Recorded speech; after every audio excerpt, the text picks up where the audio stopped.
ভালো মেয়ে ঠিক কাকে বলে জানো? ভালো ছেলে মানে কি? তুমিও বলবে সহজ প্রশ্ন, মাপকাঠি একটি। যে মেয়ে পেয়েছে অঙ্কে 100, যে ছেলে ভূগোলে সেরা, তারাই তো ভালো বলছে সবাই, হীরের টুকরো এরা। কাগজে ওদের ছবি ছাপা হয়, টিভিতে দেখায় মুখ, তাদের জন্য আমারও তো ভাই আনন্দে ভরে বুক। কিন্তু তোমায় বলছি কেন জানো? দেখে শুনে পাই ভয়। শুধু এত এত নম্বর পেলে কি ভালো ছেলে মেয়ে হয়?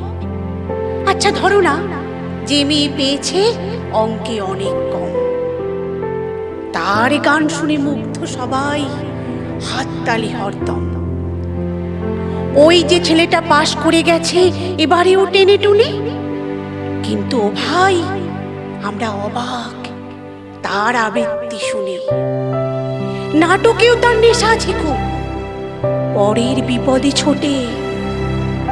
পাড়ার তিন্নি বাংলায় নাকি 30 পেয়েছে মোটে, কিন্তু মেয়েটা খেলাধুলাতে 10 খানা গায়ে নামি।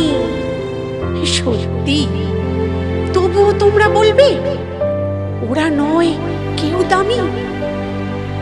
চাই যে অনেক ইঞ্জিনিয়ার, চাই আরো ডাক্তার, পাশাপাশি চাই শিল্পী, খেলুড়ে, স্নেহময়ী সিস্টার।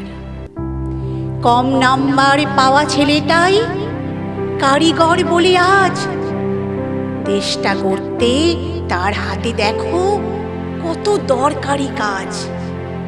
পরের দুঃখে কাতর যে মেয়ে মুখটা করেছে কালো, কম নম্বর পেয়েছে বলে কি বলবে না ওকে ভালো? অভাবের টানে কলেজে পড়েনি, ছোট দরমার বাড়ি, তবুও ছেলেটা বাবা মাকে দেখে ভাড়াতে চালায় গাড়ি। তাই বলছি কি, শুধু এত এত নম্বরে হয় নাকি মাপকাঠি? ভালো ছেলে মেয়ে বলতে কি ভাই, মানুষ চাইছি খাঁটি।